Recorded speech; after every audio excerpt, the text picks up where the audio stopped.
Bueno, pues como te decía, esta identificación está basada, o esta contradicción aparente, en una identificación que es falsa, porque hay muchas cosas que son islámicas pero no son árabes, pues como puede ser parte de la literatura que está escrita en persa o parte de la literatura que está escrita en turco y que trata temas propiamente islámicos. Y por supuesto pues no está escrito en árabe, ¿no?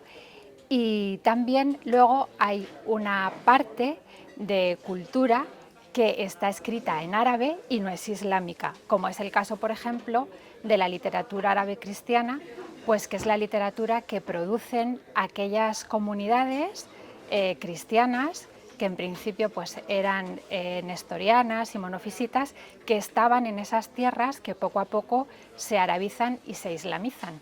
Y entonces pues continúan con su confesión religiosa, que es el cristianismo, pero ya abandonan las lenguas en las que escribían y en las que se expresaban, como eran el griego o el copto o el siríaco, y se arabizan. Y por tanto hay una literatura árabe cristiana. Es muy importante esa pregunta porque, por ejemplo, la primera documentación escrita que conservamos en un texto tan importante como para los cristianos como pueda ser el Evangelio, pues no se pueden retrotraer más del siglo IX, ¿no?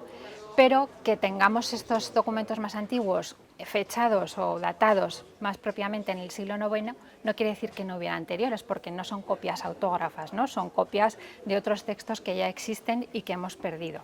Lo digo porque la primera documentación escrita que hay en lo que sería el árabe, después el árabe clásico, es el Corán, es el texto del Corán, ¿no? Entonces estaríamos hablando ya de finales del siglo VII, y los textos cristianos no aparecen con esa profusión hasta el IX, aunque hay alguno también de finales del siglo VIII, un texto que se conserva en el fondo del monasterio de Santa Catalina del Sinaí y que es una apología del cristianismo que conserva pasajes enteros del Corán en árabe, ¿no? Con lo cual quiere decir que los cristianos lo conocían. Entonces, muy probablemente toda esta literatura apologética comienza a escribirse en árabe por parte de los cristianos cuando ya el Corán está escrito en árabe y difundido esa escritura en árabe. A ver, existen puntos comunes, entre la Biblia y el Corán, pero más concretamente entre la literatura que genera la Biblia, especialmente la exégesis, la literatura litúrgica a partir de los textos bíblicos, y el Corán. Quiero decir con esto, y bueno, y luego también otra rama muy importante, otro bloque muy importante sería con la literatura apócrifa, tanto la judía como la cristiana, ¿no? Lo que quiero decir es que el Corán como obra literaria nace en el contexto de la antigüedad tardía, en un contexto en el que en la península arábiga había presencia de judíos y había presencia de cristianos, especialmente presencia de misioneros y monjes cristianos. Entonces, el profeta del Islam, Mahoma, tiene contactos con esos monjes y conoce las predicaciones que hacen esos monjes, ¿no? Y entonces, a través de ellos, pues digamos que se puede difundir esta literatura que se usaba para las predicaciones, para las homilías, en la liturgia en los monasterios, etcétera, ¿no? Lo digo porque tanto figuras que aparecen en la Biblia y aparecen en el Corán, como pueda ser, solo te voy a decir tres, aunque hay más, Abraham, Jesús y la Virgen María, el perfil, digamos, o la caracterización que aparece de ellas no tiene que ver tanto con lo que dicen la Biblia o los Evangelios, sino, por ejemplo, en el caso de Abraham, con lo que dice la literatura exegética siriaca, Que por es la que ejemplo, leyó Mahoma. que es la que, más que leer, conoce Vale. por transmisión oral, ¿no? O por tradición oral. O en el caso de Jesús y de la Virgen, pues con lo que es la literatura apócrifa cristiana, ¿no? Que también hay elementos que aparecen pues incluso en el arte cristiano, ¿no? Como pues toda la cuestión relacionada con el nacimiento y la concepción de la Virgen, pero en los que el Corán son los que toma, más que propiamente los evangelios canónicos.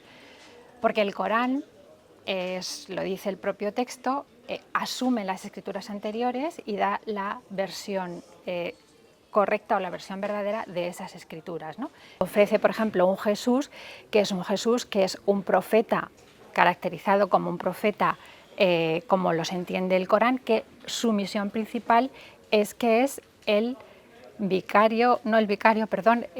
anunciador, el antecesor del profeta Mahoma, ¿no? Después de Jesús, pues ya la siguiente cadena en la profecía sería Mahoma.